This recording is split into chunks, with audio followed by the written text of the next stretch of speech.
दोस्तों, राजनीति में अक्सर लोग कुर्सियां ढूंढते हैं, लेकिन कुछ लोग ऐसे भी होते हैं जो जिम्मेदारियां ढूंढते हैं। आज बॉक्स एफएम पर हम मिलवा रहे हैं एक ऐसी ही लीडर से जो शहर को सिर्फ चलाती नहीं, उसे बदलती भी है। ये हैं श्रीमती सौम्या गुर्जर। श्रीमती सौम्या गुर्जर। श्रीमती सौम्या गुर्जर। श्रीमती सौम्या गुर्जर।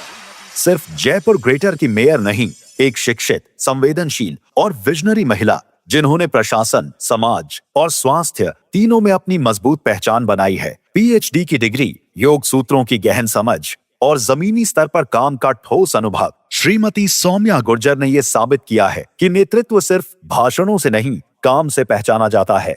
राजस्थान सरकार ने उन्हें बनाया स्टेट योगा ब्रांड एम्बेसडर, जहां वो लोगों को सिर्फ फिटनेस नहीं, एक बैलेंस्ड और माइंडफुल लाइफ की दिशा दिखाती हैं। वो मानती है कि शहर सिर्फ इमारतों से नहीं बनता, बल्कि उन लोगों से बनता है जो उसमें रहते हैं। और इसी सोच के साथ वो जयपुर के हर मोहल्ले, हर कॉलोनी, हर परिवार को बेहतर सुविधाओं, साफ सुथरे सिस्टम और सुरक्षित भविष्य का भरोसा दे रही हैं। श्रीमती सौम्या गुर्जर की खासियत है शांति से सुनना, दृढ़ता से निर्णय लेना और पूरे दिल से काम करना। तालियों के साथ स्वागत कीजिए उस महिला नेतृत्वकर्ता का जिसने मेयर की कुर्सी को सिर्फ एक पद नहीं, एक मिशन बनाया है। श्रीमती सौम्या गुर्जर। सौम्या गुर्जर। सौम्या गुर्जर। विजन, विश्वास और बदलाव की पहचान, सिर्फ बॉक्स एफएम पर।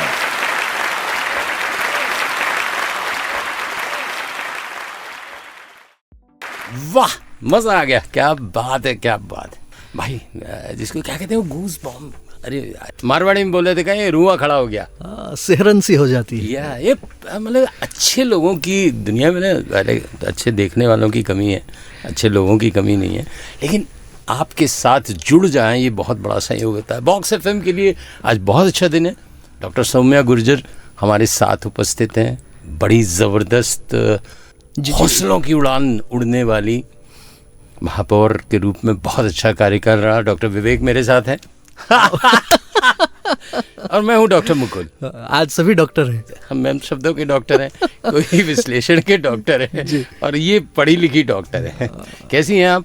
अपने बारे में जितना कुछ कहना चाहें, बचपन से लेके कॉलेज के डेज के, मंच 2 मिनट के लिए आपका है। खमा गणी, राम राम, नमस्ते।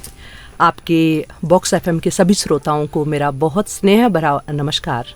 और आपसे आज मिलने का मुझे मौका मिल रहा है और यहाँ मुकुल जी, विवेक जी हमारे साथ में हैं और इनके साथ में चर्चा करेंगे।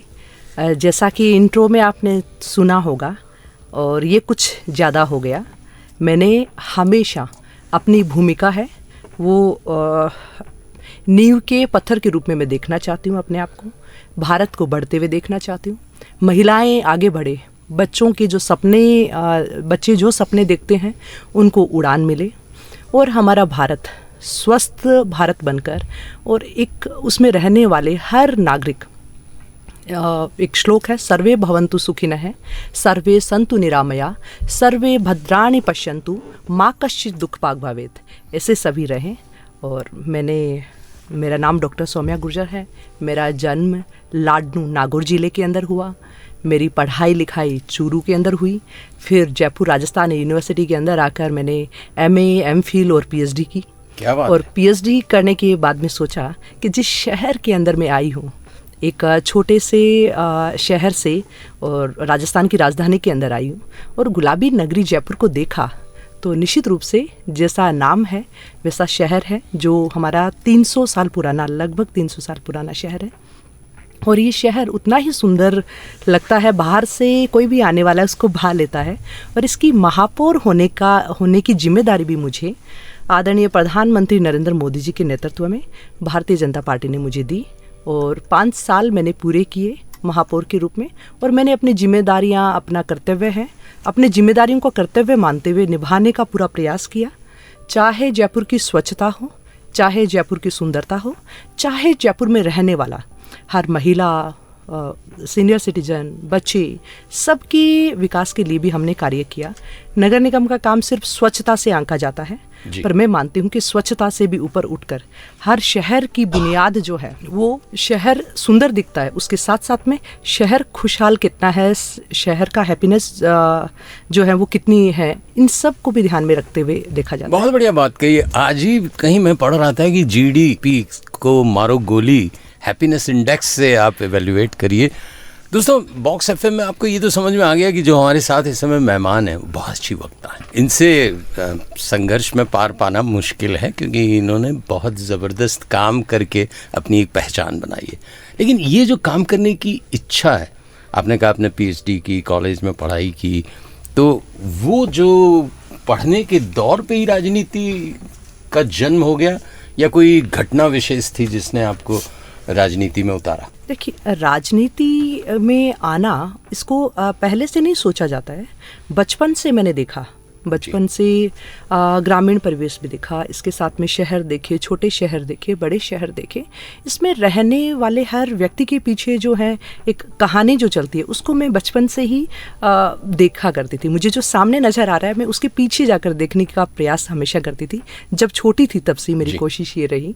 और यहाँ जब यहाँ इस शहर के अंदर आई तब देखा कि महिलाओं का जीवन, क्योंकि मैं भी लड़की एक महिला हूँ, और महिलाओं के जीवन के पीछे बेटियां जब से जन्म लेने से पहले से ही संघर्ष शुरू होता है उनके जीवन में, और हर जगह जाकर उनको परीक्षा देनी होती है, हर जगह जाकर अपना जिम्मेदारी के साथ में काम करने के बावजूद भी मैंने देखा कि उनको कम आंका जाता था। पर आज का परिदृश्य बदल गया है। आज के परिदृश्य में जहां आदरणीय प्रधानमंत्री नरेंद्र मोदी जी के नेतृत्व में नारी शक्ति वंदन अधिनियम है, तो हर योजना के केंद्र बिंदु में महिला है।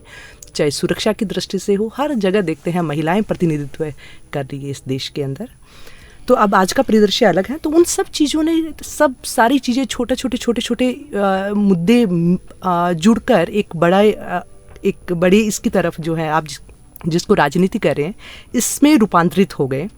परंतु मैं इसको राजनीति नहीं मानती हूँ। मैंने देखा कि बचपन में जो चीज़ें मुझे समस्या लगती थी, उन समस्याओं के निदान में मैं कितनी सफल हो पाती हूँ, और जो चीज़ों को जिनको महसूस मैंने किया उनको ठीक करने का प्रयास जो है वो मैंने बीते जब मुझे ये मिला।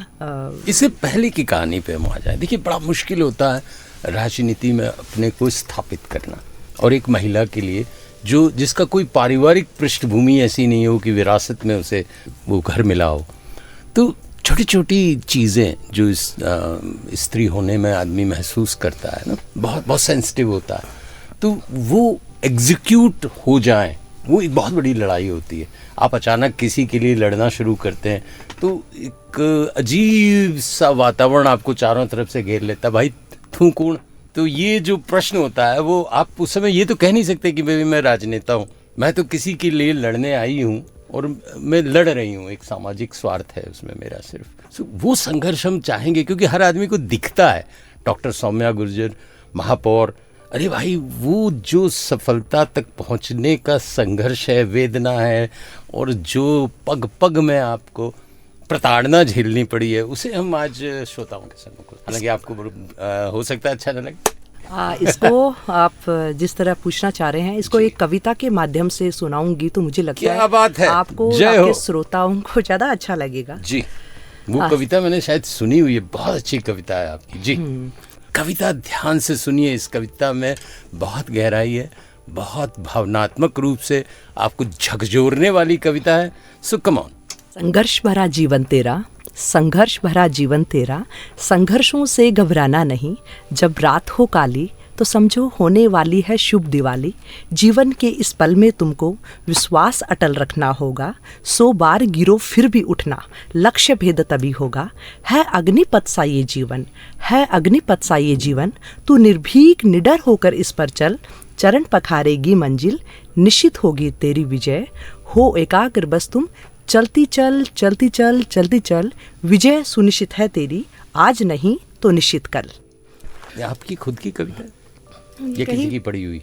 पढ़ी थी कहीं तो हाँ, शायद मुझे लगा कि कवियत्री आज अगर हमारे बॉक्स एफएम में आ गई हैं तो फिर हम कविताओं का दौर चला देंगे। हाँ नहीं कविता ऐसे 2-3 लिखी भी है मैंने। अरे वाह, तो एक आध तो आनी चाहिए। पर वो ठीक है, जब भी ऐसे मन करता है जब तो लिख भी ये डालती मन उदास होता है, जाने कौन शब्दों के पास होता है। जी।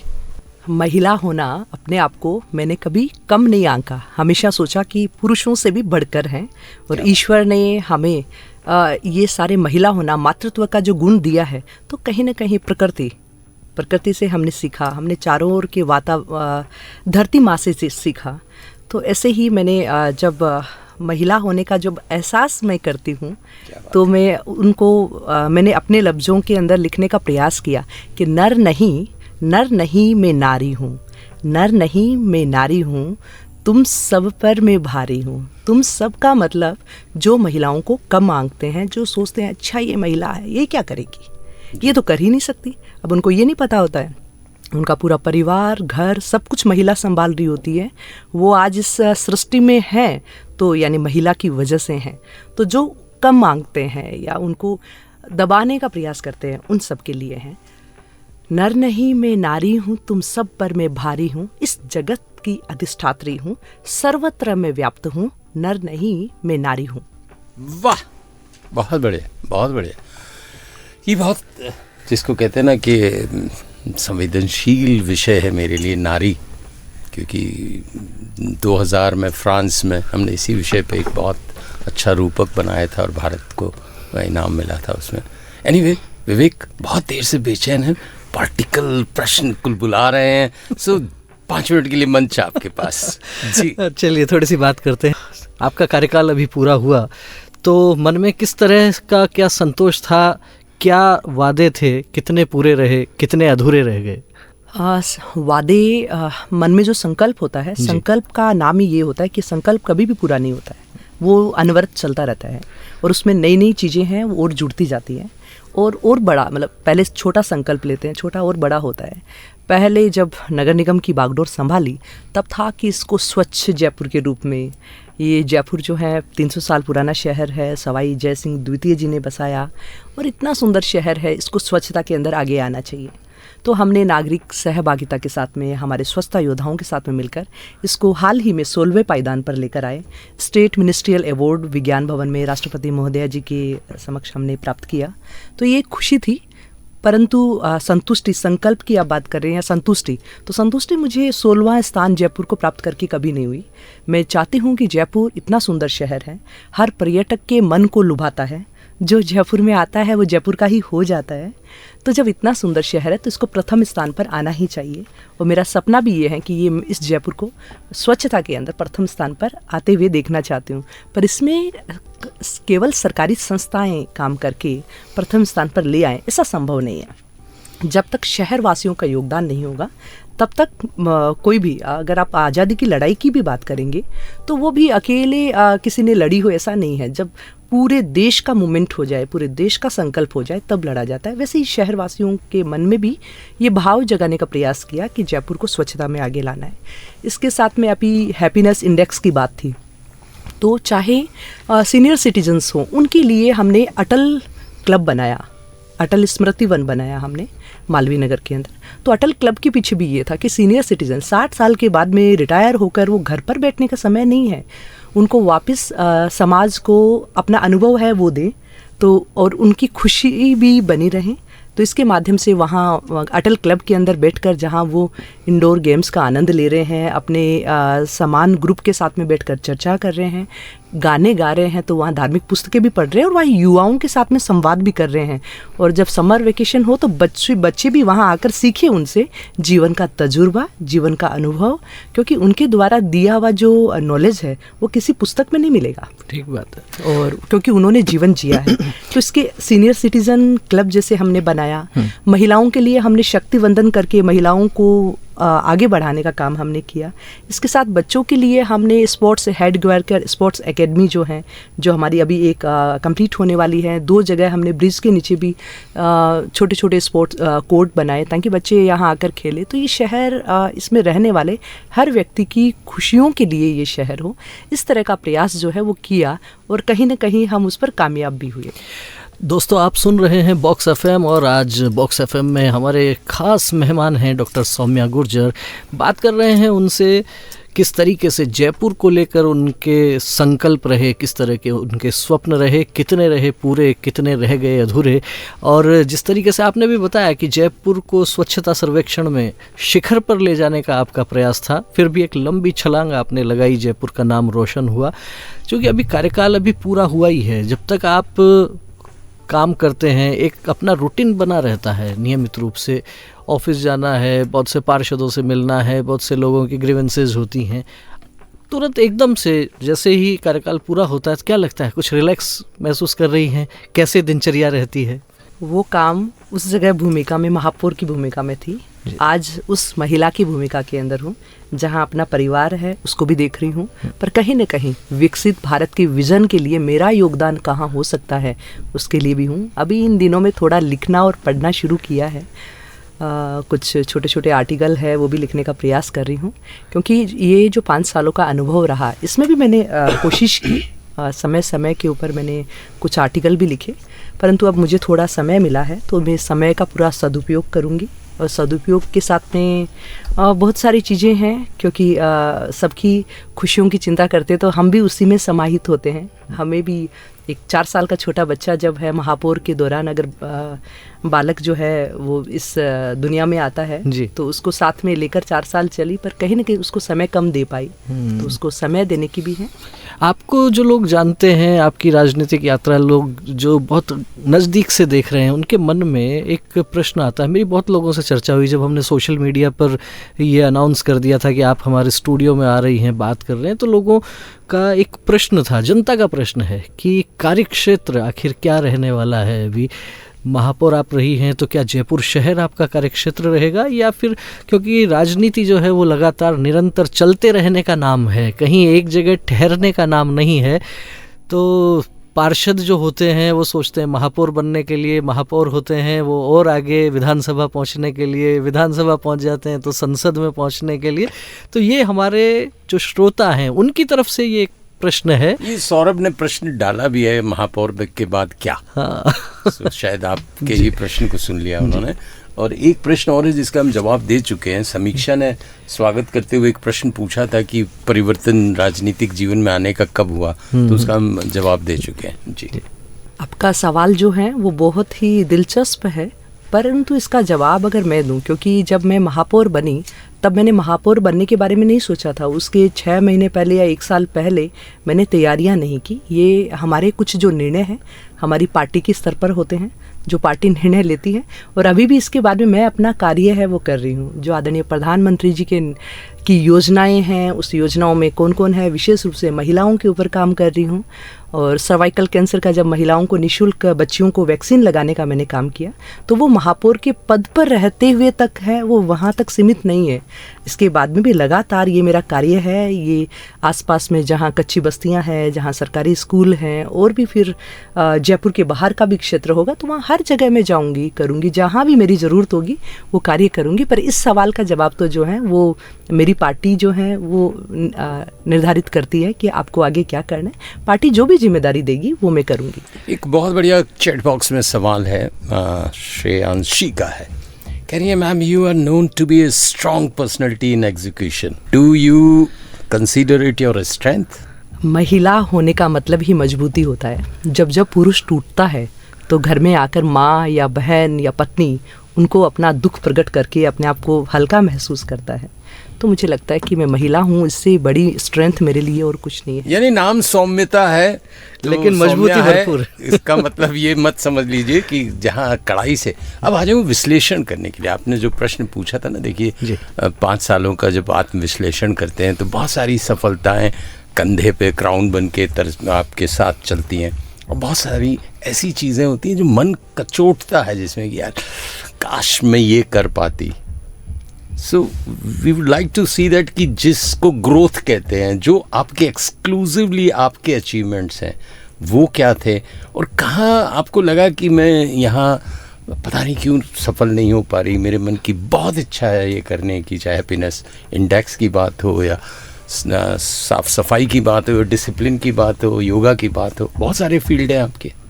जहाँ अगर देखा जाए कि हमने थोड़ा करने का प्रयास किया, क्योंकि प्रयास हमेशा अकेले संस्था, निगम या महापुर के जाने से नहीं होता है। हम लोग उसको एक जन सहभागिता के साथ में, नागरिकों को जुड़ाव के साथ में जब कोशिश होती है तभी प्रयास सफल हो पाता है। तो 173वीं रैंकिंग से अब हम 16वें स्थान पर आए, तो ये एक अपने आप में बहुत बड़ी छलांग थी जो हमने शहरवासियों के साथ में, स्वच्छता योद्धाओं की मेहनत के साथ में हमने प्रयास किया। ये इसको और भी आगे 16वां स्थान पर से भी आगे जयपुर को बढ़ना चाहिए। इसके साथ ही अगर आप देखते हैं तो महिलाओं को, मैंने महिला होने के नाते सोचा कि महिलाएं हर स्थान के ऊपर जी जहाँ भी जाएं महिलाएं सुरक्षित हो। महिलाएं, इसके लिए मैंने सोचा था कि यहाँ नगर निगम क्षेत्र के अंदर जब पार्क से लेकर पार्किंग तक महिलाएं जाएं तो महिलाएं सुरक्षित हो। क्या बात है, पार्क से लेकर पार्किंग तक, बहुत बढ़िया स्लोगन है। जब महिलाएं पार्क में घूमने के लिए जाएं तो महिला अपने आप को सुरक्षित महसूस करते हुए जाएंगी। तो एक मैंने प्रयास किया कि हर जगह जो है जी, हर जगह महिलाएं प्रतिनिधित्व संभाले, पार्क के अंदर काम करने वाली भी महिलाएं हो और पार्किंग संभालने वाली भी महिलाएं हो, यानी पार्किंग का काम भी उन महिलाओं को मिले। क्या बात है। परंतु ठीक है, ऑनलाइन कुछ प्रक्रियाएं ऐसी जटिलताएं होती हैं, उनको बहुत कुछ सुधारना था हमें, और उनको उनकी पेचीदगियों को दूर करते हुए आरटीटीपी एक्ट के पालना अनुसार जो है, क्योंकि ये सब चीज़ें ओपन होती है, हम महिलाओं को विशेष जो है नहीं ऐसे दे पाते कि महिला है तो उनको रखना है, अगर पुरुष भी आया है तो उसको भी उतनी मौका देना पड़ेगा। इन सबको ध्यान में रखते हुए, परंतु महिलाएं अगर स्वयं सहायता समूह की महिलाएं पुलिस के साथ में उनको ट्रेनिंग देकर, और महिलाएं अगर पार्किंग संभालती, महिलाएं पार्क के अंदर अगर काम कर रही है, उनको महिला सुरक्षा से संबंधित सारी नियम और कानून उनको बताकर, तो महिला कहीं कोई भी जाती तो अपने आप को असुरक्षित महसूस नहीं कर सकती। बीच में एक इंटरप्शन छोटा सा कॉल का है, एक फ़ोन कॉल है, तो उसके बाद हम वापस इसी क्रम को आगे बढ़ाएंगे। जी हेलो मैडम, नमस्ते जी। नमस्कार मैडम, मैं राहुल बोल रहा हूँ, विवेक विहार, न्यू सांगानेर रोड, जयपुर। आपके ग्रेटर में ही आता है हमारा एरिया। अब ग्रेटर और हेरिटेज नहीं रहा, अब संपूर्ण जयपुर हो गया, अखंड जयपुर हो गया। जी बिल्कुल, अब हो गया, अभी तक ग्रेटर में था। मैं ये कह रहा था मैडम, बहुत अच्छे डेवलपमेंट प्रोजेक्ट्स हुए हैं हमारे एरिया में भी, अच्छे हुए हैं। डोर टू डोर कचरा जो कलेक्शन है वो सबसे अच्छी बात है, और जो नगर निगम का बेसिक काम है साफ सफाई सैनिटेशन का। लेकिन मैं पिछले 20 साल से मैडम यही सुनते जा रहा हूँ कि लोगों में सिविक सेंस डेवलप हो, कचरा जहाँ पर है कचरा वहीं पर फेंकें। लेकिन फिर भी 20 सालों के बाद भी कई जगह ऐसे देखते हैं कि सिविक सेंस अभी भी लोगों में डेवलप नहीं हुआ है। नगर निगम के भी कई कमिटीज, मैंने ये भी सुना कि विदेशों तक में जाके आए, वहां पर अध्ययन करके आए, और जयपुर को सिंगापुर बनाने की भी बात हुई। लेकिन अभी भी कई जगहों पर लोग कचरा डाल रहे हैं, और कई जगह तो डस्टबिन ही नहीं है। डोर टू डोर की तो ठीक है, अच्छी बात है, लेकिन कुछ कॉमन एरियाज हैं जहाँ पर कचरा ऐसे ही लोग डाल देते हैं और वो फिर फैलता चला जाता है, सड़कों तक आ जाता है, आवारा गाय खा लेती है कचरा। ये सब जो दृश्य दिखते हैं ना, वो बहुत बुरे लगते हैं। तो ये क्या कब ठीक हो सकता है? आखिर यहाँ कहाँ पे परेशानियां आ रही हैं, ये आपसे जानना चाहते हैं मैडम। Thank you. परेशानी होगी या कोई समस्या होगी तो उसके समाधान के लिए भी प्रयास जो है लगातार नगर निगम ने विगत 5 वर्षों से हमने किया। आपने देखा होगा 5 साल पहले डोर टू डोर कचरा संग्रहण की व्यवस्था भी सुचारू रूप से नहीं थी। सभी 150 वार्डों के अंदर बराबर रूप से नियमित रूप से गाड़ी नहीं जाती थी, कहीं 10 दिन में जा रही है, कहीं 15 दिन में। हमने हमारे पूरे बोर्ड ने मिलकर प्रयास किया कि जो संबंधित उस वक्त जो काम था उसको डिसेंट्रलाइज किया, काम को हमने वार्ड स्तर तक हमने किया। हर वार्ड के अंदर डेडिकेटेड हमने गाड़ियां दी, और हमने मॉनिटरिंग भी निगम स्तर पर हमारे कमांड सेंटर के अंदर हमने की कि हर घर पर हर दिन कचरे की गाड़ी जानी चाहिए। उसके प्रयास भी हमने किए। और परंतु आप कह रहे हैं कि नागरिक होने का कर्तव्य जो है वो तो हमें निभाना ही पड़ेगा, और ये आज की बात नहीं है। महात्मा गांधी जी ने भी कहा कि स्वच्छता जो है वो स्वतंत्रता से भी ज़्यादा ज़रूरी है। तो इस बात को जब हम एक शहर में रह रहे हैं तो शहर के नागरिक होने की जिम्मेदारियों का पालन तो हमें करना ही पड़ेगा। और आप सोचिए कि हमारे स्वच्छता योद्धाओं को कैसा लगता होगा जब वो उसी जगह को साफ करके जाते हैं, 1 घंटे बाद में कोई भी नागरिक आकर उस पर कचरे का ढेर उसको बना देता है। उनकी मेहनत का आप सोचिए कि उनको कैसा लग रहा होगा कि मेहनत करके और वापस वो स्थान दूषित होता है। और मैं भी देखती हूँ, मुझे भी बहुत बुरा लगता है, पर कहीं ना कहीं ये साथ में जिम्मेदारी है। सिंगापुर और अन्य शहरों में देखते बहुत हेवी फाइन होते हैं।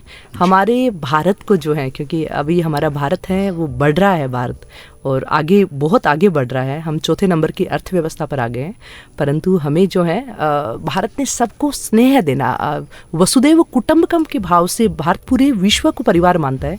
तो हम भी यही सोचते हैं कि जयपुर वाले हमारे परिवार है और परिवार के लोगों को समझाने के लिए हेवी फाइन की ज़रूरत नहीं होती। थोड़ा थोड़ा उनको हम आत्मचिंतन भी उनके साथ में बैठकर करते हैं, उनको प्यार से समझाते भी हैं और छोटे छोटे फाइन करते हैं, परंतु ये सबको साथ में मिलकर प्रयास सुनिश्चित करना पड़ेगा कि स्वच्छता जरूर। बहुत बड़ी बात है कि आप घर में क्या ऐसा करते हैं, बाहर जैसे ही आप निकलते हैं आप स्वच्छंद पक्षी हो जाते हैं।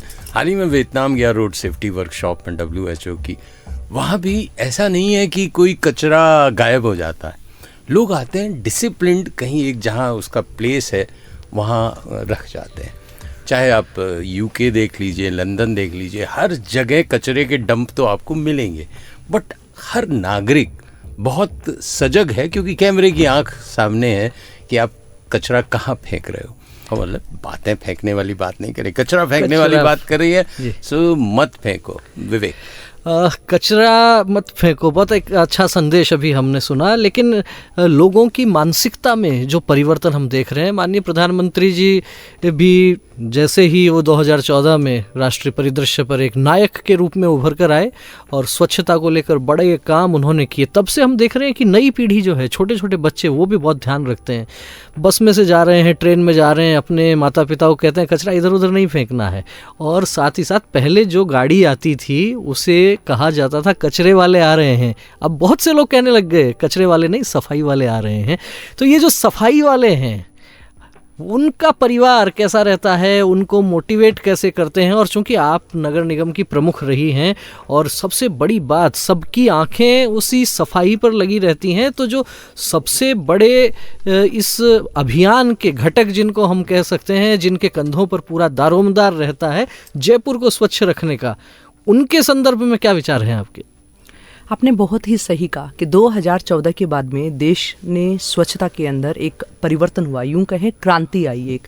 जब प्रधानमंत्री जी ने झाड़ू लेकर फोटो हर देशवासी ने देखी तो मन में एक ही संकल्प था कि ये स्वच्छता जिम्मेदारी सिर्फ सरकार की नहीं, हम सब की भूमिका होनी चाहिए, सबको साथ में मिलकर ये काम करना चाहिए। और जब प्रधानमंत्री जी ने हमारे स्वच्छता योद्धाओं के कुंभ के मेले के बाद में पैर धोए तो उससे और भी बदल गया। अब हमारे स्वच्छता योद्धाओं को दूर से नहीं देखते, उनको जैसे मैं गले लगाती हूँ वैसे स्वच्छता योद्धा जब अच्छे काम करते हैं तो वार्ड में भी जाते हैं, तो कुछ जगह की इस तरह की फोटोग्राफ्स भी आई मेरे पास, उनको माला पहनाकर, उनको शॉल उड़ाकर स्वागत भी किया जाता है। जब स्वच्छता योद्धाओं के साथ में इतना मिलकर अगर व्यवहार हो तो हमारे स्वच्छता योद्धा आगे, शहर की स्वच्छता भी आगे आती है। और स्वच्छता योद्धाओं के साथ में मैंने, चाहे योग हो मेरा विषय है, क्योंकि कुछ लोग कहते हैं योग तो विषय नगर निगम का नहीं है, आप क्यों कर रहे हैं? मैं कहती हूँ कि स्वास्थ्य, जब स्वस्थ मन में ही, स्वस्थ शरीर में ही स्वस्थ मन रहता है। जब हम स्वच्छता का, स्वास्थ्य हमारा अच्छा होगा तो शहर की स्वच्छता के बारे में भी हम सोच पाएंगे। तो स्वच्छता योद्धाओं के लिए भी मैंने कहा कि जो रखते हैं जयपुर शहर की स्वच्छता का ख्याल, आओ हम रखें उनकी सेहत का ख्याल। इस भाव के साथ में उनको जहाँ योग के लिए, स्वस्थ जीवन शैली अपनाने के लिए, उनको सर्वाइकल कैंसर के उनके बच्चों को निःशुल्क वैक्सीन मैंने मेरे निजी स्तर पर शुरुआत की।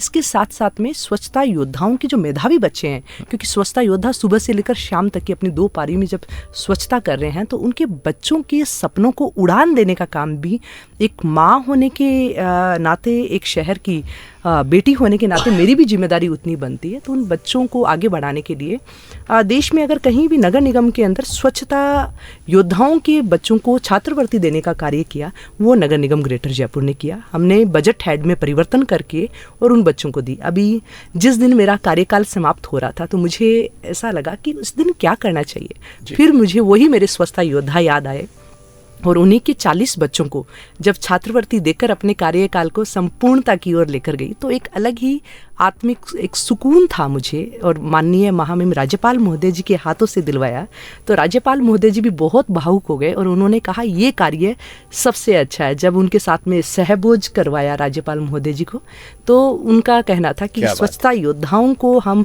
क्योंकि हमारी इकाई के अंदर उस व्यक्ति तक हमें पहुंचना है जो काम को अपनी मेहनत लगन के साथ में पूरा करता है, और उसका परिणाम के स्वरूप ये शहर आगे बढ़ता है, चाहे स्वच्छता हो या अन्य चीज़ें हो। तो इसी के नाते ये कार्य किया और आज बहुत बढ़िया एक कैंपेन मुझे याद आ रहा है। मैं भी स्वच्छता दूत हूँ। बहुत सारे स्वच्छता वाले कर्मचारियों के साथ आप अपनी फोटो सेल्फी में डालिए, कितना गौरवान्वित होंगे वो, और कितना आनंद होगा आपको कि भाई इन्होंने कोई ठेका ले रखा है आपकी कचरे को साफ करने का। So that was just one slogan, लेकिन उसके भीतर की फीलिंग बहुत थी। बहुत सारे आरोप सौम्या जी ना लगते ही लगते हैं, और विपक्ष का काम ही होता है कि आपके हर अच्छे बुरे काम का आलोचना करना, उनका धर्म है। कुछ आलोचनाएं मन को लगती है कि ये पॉलिटिकल एजेंडा है, कुछ आलोचनाएं मन को विचलित कर जाती हैं एकदम कि थोड़ी तो इंसानियत रखो, मतलब सत्य को तो सत्य रहने दो, असत्य का जामा क्यों पड़। कौन सा 5 साल के दौर में ऐसे क्षण थे जब एक महिला सोचने लग गई कि कहाँ आप फंसी दैया रे दैया। हाँ, सत्य परेशान हो सकता है, पराजित नहीं। ये तो हम क्या सबने बात सुना है। ग्रेट। और ये भी सुना है कि आपका रास्ता जो है सही रास्ते पर जा रहे हैं, तो वहाँ आपकी राहें जो है कंकरीली पथरीली होगी, वहाँ समस्याएं आ रही हैं। और अगर आपके रास्ते में समस्याएं आ रही है, इसका मतलब ये है कि आप सही रास्ते पर चल रहे हैं। जब ये समस्याएं आना शुरू हुई, तब मुझे लगा कि हाँ, ये रास्ता बिल्कुल सही है और मुझे इस रास्ते पर इधर उधर कहीं डगना नहीं है, इसी पर आगे बढ़ते जाना है। और ये समय के साथ में समस्याएं, क्योंकि जब आपकी दृष्टि एकदम सीधी हो तो कोई आपको रोक ही नहीं सकता अच्छा काम करने से। विपक्ष की बात, जब पक्ष के लोग ही विद्रोही हो जाएं, कहते हैं उसके दुश्मन है बहुत आदमी अच्छा होगा। तो वो वाली स्थितियां भी कि भाई सिर्फ आपको क्योंकि मैं एक सफलता की शिखर की तरफ चल रही हूँ, इसलिए आप मुझसे डाह रख रहे हैं, दुश्मनी निकाल रहे हैं। हाँ, आप दुश्मनी जैसा कह रहे हैं। मुझे लगता है कि मैं सबसे ज़्यादा सौभाग्यशाली हूँ। मुझे इतना स्नेह मिला, मुझे इतना प्यार मिला। और जब कार्यकाल पूरा हो रहा था, चाहे स्वच्छता योद्धा, महिला स्वच्छता योद्धाओं के चेहरे पर आंखों में आंसू थे, तो वहाँ शहर का हर एक नागरिक लगातार से इतने मैसेजेस आ रहे थे कि अब आप जा रहे हो और हमें अच्छा नहीं लग रहा, हमें आपको देखने की आदत सी पड़ गई है। तो इस तरह की चीज़ें, तो मुझे बहुत स्नेह मिला। तो आप ये इस तरह की बातें कर रहे हैं कि ऐसा हुआ, ये हुआ, ऐसा कुछ नहीं था। राजनेता वो है जो हर अच्छे प्रश्न को सम्मान देते हुए साइड से निकल साइड से निकलने की बात नहीं है। इसमें हमारी पार्टी ने, हमारे अध्यक्ष जी ने हमेशा हर मंच पर जहां मैं थी, उन्होंने तारीफ की कि हमारी महापौर हर दिन नया करती है, कुछ न कुछ लगी रहती है, मतलब बैठती नहीं है। हमारे मुख्यमंत्री महोदय जी, उन्होंने भी जो है मंच पर अगर प्रधानमंत्री मोदी जी खुद कहते हैं कि मैं 2 किलो 10 किलो 12 किलो गालियां रोज खाता हूं, तो आप कैसे अछूती रह सकती है? और राजनीति में तो संभव ही नहीं है, खुद के दल में भी। मैं अपने आप को सौभाग्यशाली समझती हूँ कि मुझे सबने बहुत स्नेह दिया, बहुत अपनापन दिया। कौन सा काम ऐसा जिसको करके मन को बहुत अच्छा लगा, जिस चीज़ से एक पहचान भी बनी है आपकी? किसी ने कहा स्ट्रॉन्ग वुमन, किसी ने कहा कुछ, लेकिन बहुत सारे कामों में, उपलब्धियों में अगर छांटने को मिले तो देखिए, हमारा जो मूल काम है नगर निगम का, स्वच्छता सीवेज, वो तो हमने किया ही किया। डेवलपमेंट के काम है वो भी हमने किए, जहाँ पूरे जयपुर के अंदर हमने 602 किलोमीटर हमने सड़क बनवाई, 1500 करोड़ के हमने डेवलपमेंट वर्क्स हमने करवाए। परंतु इसके साथ साथ में जो 5 हमने विश्व कीर्तिमान भी बनाया। और विश्व कीर्तिमान का उद्देश्य ये नहीं है कि ठीक है हमने पर उसका उद्देश्य ये है गुलाबी नगरी को, इस जयपुर को विश्व के पटल पर और इसको दिखाएं, चाहे यहाँ का योग हो हमारे, या फिर इसके साथ में शक्ति वंदन के रूप में महिलाओं को आगे बढ़ने का हो, या फिर जयपुर का सबसे बड़ा जो घेवर है विश्व का वो भी हमने बनाकर दिखाया कि जयपुर है तो जयपुर की जयपुरियत तो होनी चाहिए। क्या बात है। जयपुर की मिठास के बिना जयपुर नहीं है, तो यहाँ के लोगों में भी मिठास है, यहाँ की मिठाइयों में भी एक्स्ट्रा मिठास है, वो सब भी हमने दिखाने का प्रयास किया। परंतु मुझे शक्ति वंदन कार्यक्रम के अंदर जब महिलाओं को हर साल मार्च के महीने में महिला दिवस के रूप में मनाया जाता है, मैंने निश्चित किया कि महिला दिवस महिलाओं को बुलाकर एक दिन उनके लिए तालियां बजाकर, उनको सर्टिफिकेट देकर, उनको सम्मान देने तक महिला दिवस सीमित नहीं रह सकता। महिला दिवस तो 365 दिन होना चाहिए। तो मार्च के महीने में हमने हर मार्च में 3 दिन का हम ज्वार कला केंद्र के अंदर हमारे स्वयं सहायता समूह की महिलाएं जिनके हाथ में हुनर है, तो हमने उनको निःशुल्क स्टॉल दी, दुकानें दी, जिससे वो जो बनाती है, जिसको हम उसके लिए वोकल फॉर लोकल, तो हम इसके एक मुहिम के रूप में स्वदेशी अपनाने के लिए उन महिलाओं को आगे प्रेरित किया, महिलाओं को आगे आत्मनिर्भर बनाने के लिए महिलाएं अपने, क्योंकि महिलाओं के पास में जब तक आर्थिक आज़ादी नहीं होगी तब तक महिलाएं आगे नहीं बढ़ सकती, तब तक वो सिर्फ भाषण और नारे ही रह जाएंगे। महिला को धन की पावर लक्ष्मी कहा जाता है, पर वो लक्ष्मी जब तक उसके हाथ में नहीं आए तो वो ज़रूरी है। तो हमने शक्ति वंदन में उन लक्ष्मी के हाथ में हमने लक्ष्मी लाने का काम है किया। महिलाओं ने 3 दिन के उन स्टॉल में 1 से 1.5 लाख रुपए जब कमाए, और कुछ महिलाओं ने जब अनुभव साझा किए कि हाँ हमें अनुभव मिला, और आज वो महिलाएं, आज 3रा साल है इस बार, तब वो मिलती है, तब वो कहती कि अब हम बहुत कॉन्फिडेंट हो गए हैं, क्योंकि वो सिर्फ 3 दिन की सिर्फ एग्जीबिशन नहीं थी, उसके साथ साथ में हमने उनको हर विषय के ऊपर बोलने का मौका भी दिया। उनको आत्मनिर्भर कैसे बनना है, उनको अपने प्रोडक्ट की ब्रांडिंग कैसे करनी है, डिजिटल युग है, इस पर आपको डिजिटल लिटरेसी क्या है, फाइनेंशियल लिटरेसी क्या है, इन सब के बारे में भी उनको बताया। तो वो आगे बढ़ने का एक, और इसके साथ में महिलाओं को आत्मरक्षा शिविर भी हमने करवाए। तो जहाँ उनको यष्टि चलानी सीखी, तो निर्भया की हमारी पुलिस की टीम के साथ में वो बहुत बारीक जो तकनीक भी सीखी, तो महिलाएं अपने आप को सुरक्षित महसूस करें, निडर होकर बाहर चल सके और लक्ष्मी उनके हाथों तक पहुंच सके, ये कार्य करने का प्रयास किया। और उसमें आदरणीय प्रधानमंत्री जी को महिलाओं ने जब 57,000 पोस्ट कार्ड लिखकर भी एक विश्व कीर्तिमान बनाया, एक चिट्ठी मोदी जी के नाम, और प्रधानमंत्री जी को धन्यवाद दिया नारी शक्ति वंदन अधिनियम के लिए। इसके साथ में PM आवास में भी महिला मुखिया है, जनधन खाते के अंदर महिला मुखिया है, हर योजना में प्रधानमंत्री जी के महिला मुखिया बनाया। तो उसके नाते वो धन्यवाद के रूप में, तो मुझे लगा कि ये बहुत ही अच्छा एक वो था कि जिसमें महिलाएं आज भी मिलती है तो वो कहती है कि हाँ इससे अच्छा और कुछ नहीं हो सकता। बहुत सारे लोगों ने प्रतिक्रियाएं दी हैं, तो हम लोग विवेक वो बाइट्स सुन लेते हैं जो इनके बारे में रिकॉर्ड की गई हैं। डॉक्टर सौम्या गुर्जर, आप भी सुनना चाहेंगी?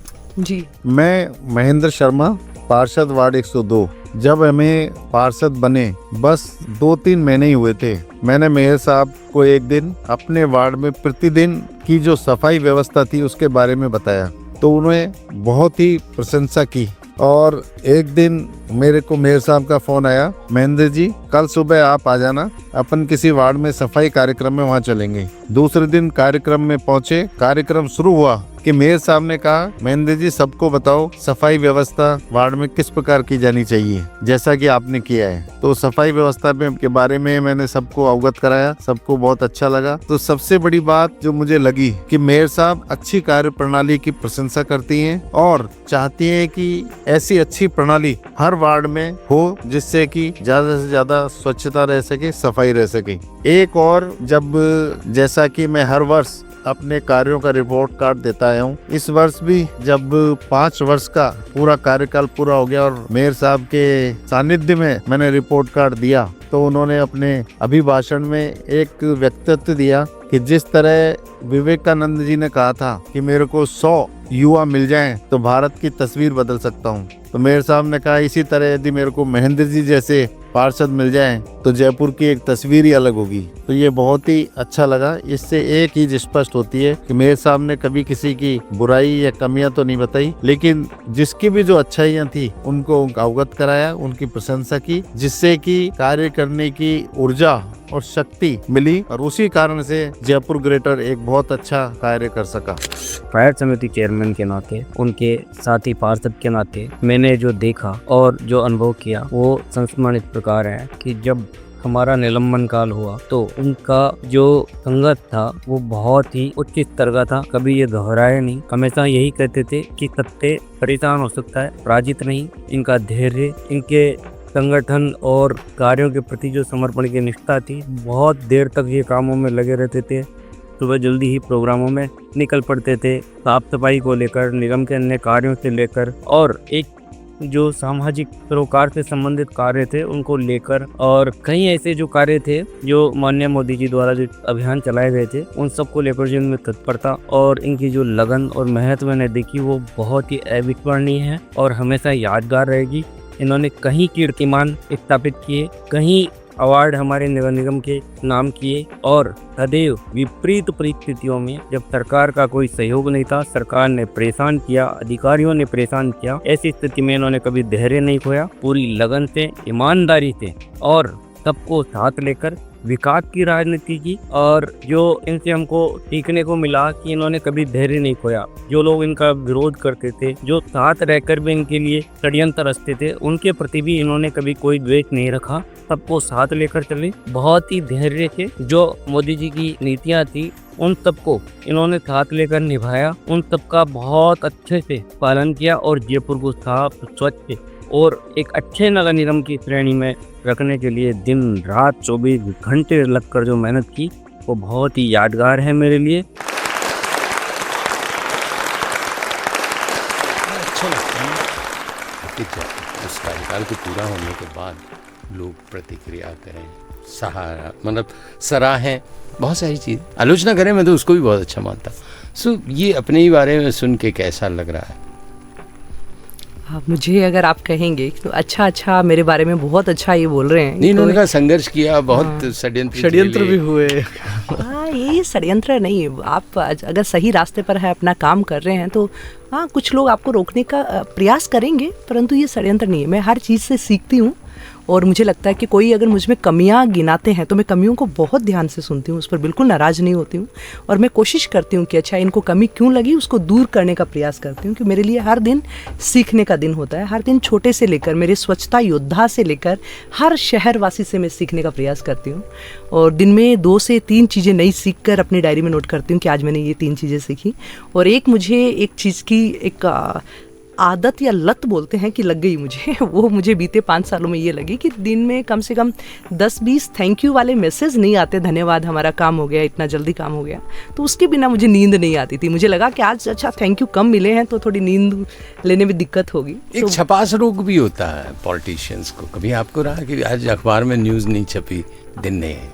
ये कभी नहीं। मुझे लगा कि हाँ, अगर आपके मोबाइल के अंदर किसी का काम हुआ है और हमेशा प्राथमिकता ये दी, कोई सिफारिश के साथ में आए उसकी बात को फिर भी मैं थोड़ी देर बाद में सुनूंगी, पर जो सीधा आया है जो उसको सबसे पहले सुनती हूँ, क्योंकि उसकी कोई सिफारिश नहीं है, वो सीधा आया है, संघर्ष कर रहा है, उसके काम नहीं हो रहे हैं, तो उनको सबसे पहले ऑफिस में बुलाकर उनकी बातों को सुनना और उनके कामों को निस्तारित करना, ये मेरी हमेशा से प्राथमिकता रही है। इससे पहले प्रश्नों का जखीरा विवेक शुरू करें, मैं 2 वन वर्ड प्रश्न पूछ रहा हूँ, आपको एक्सप्लेन करना। करप्शन, भ्रष्टाचार जो है वो मुझे लगता है कि बहुत एक बुराई है जिसको उसको ख़त्म करने का काम, उसको दूर करने का काम अगर किया है तो हमारे देश के प्रधानमंत्री नरेंद्र मोदी जी ने किया।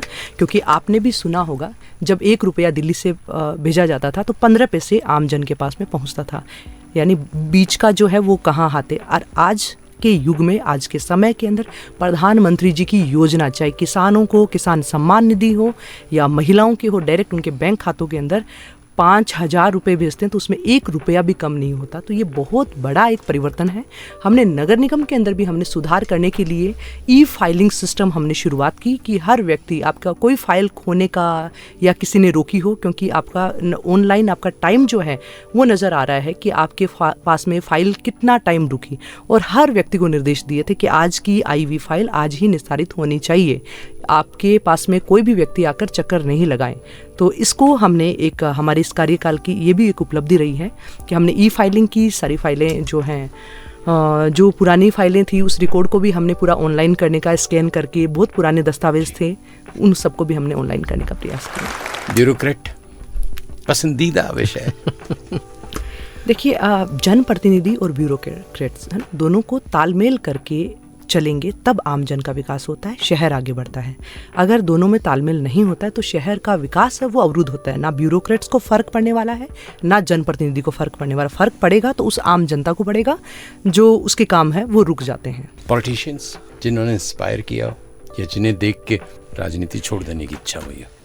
इंस्पायर किया हो, मुझे नहीं लगता कि आपको पूछने की आवश्यकता है। देश के बच्चे को भी पूछेंगे कि आपको कौन से नेता है जो पसंद है। तो मैं कहती हूँ कि जेनजीज से लेकर और सब की जो पसंद है वो प्रधानमंत्री नरेंद्र मोदी जी, क्योंकि उनके नेतृत्व के अंदर जितना काम किया है वो तो कहीं नहीं हुआ जी। सौम्या जी, एक विषय पॉलिटिकल विषय ये भी है। सामान्यतः विशेषज्ञ ये कहते हैं कि जनता तक सुविधाएं अधिक से अधिक पहुंचानी है तो सत्ता का विकेंद्रीकरण करना होता है, छोटे छोटे स्तर तक आपकी पहुंच होती है। और मेरे को लगता है कि इस विषय को आधार मानकर बहुत से नए प्रदेश बनते हैं, बहुत से नए जिले बनते हैं। इसी तरह का एक प्रयोग जयपुर में भी किया गया, राजस्थान में अन्य कई नगर निगमों में किया गया, ग्रेटर और हेरिटेज हमारे यहाँ भी किया गया। अब उसको वापस मिलाकर एक कर दिया गया है। बहुत सारे वार्ड थे, कम हो गए हैं, बहुत सारे पार्षद थे, वो भी निश्चित रूप से कम हो जाएंगे। तो ऐसे में ये जो विचार है कि आप अधिकतम लोगों तक पहुँचें, अधिक आपके जनप्रतिनिधि होंगे, एक एक कॉलोनी तक आपकी सीधी पकड़ होगी, इस दृष्टि से यदि देखते हैं तो क्या कहना चाहेंगी कि जो आप अखंड जयपुर की बात जो कर रहे हैं उसको लेकर? देखिए, मेरा जयपुर श्रेष्ठ जयपुर तो तभी होगा जब मोती डोंगरी गणेश जी और गोविंद देव जी एक होंगे। उनको बांटने का प्रयास हम नहीं कर सकते हैं।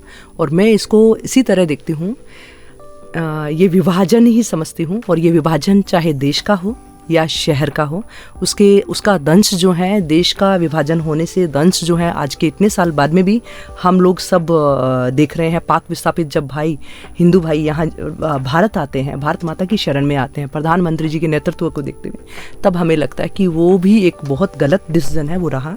और इसी तरह शहर का विभाजन भी जो है, क्योंकि विभाजन के अंदर आपको कैलकुलेशन करना पड़ता है कि एरिया कितना है, आपके पास में कितना संसाधन कितने हैं, आपके पास में अगर जोन के रखरखाव की भी नहीं है, व्यवस्थाएं नहीं हैं, तो आप कैसे कर सकते हैं? क्योंकि जब मैंने नगर निगम मुझे मिला तो 300 करोड़ का कर्ज वाला नगर निगम मिला। 300 करोड़ वाले कर्ज के नगर निगम के अंदर आप वार्ड इतने छोटे आपने वार्ड बना दिए कि वहाँ पार्षद, वहाँ सारी उनकी व्यवस्थाएं वो सब तो है।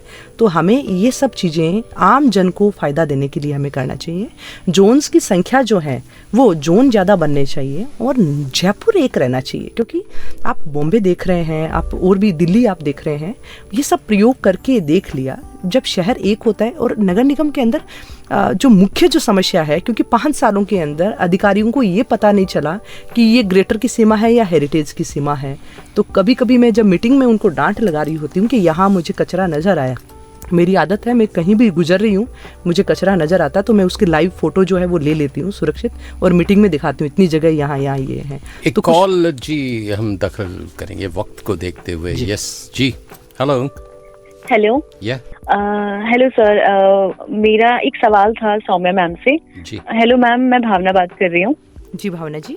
मैम, मैं एक सवाल आपसे पूछना चाह रही थी कि एक फीमेल मतलब एक महिला नेता होने के नाते कई बार ऐसा होता है कि आपके कुछ भी बोलने से पहले ना लोग आपको जज कर लेते हैं, तो उस सिचुएशन में आप उसे कैसे हैंडल करते हो?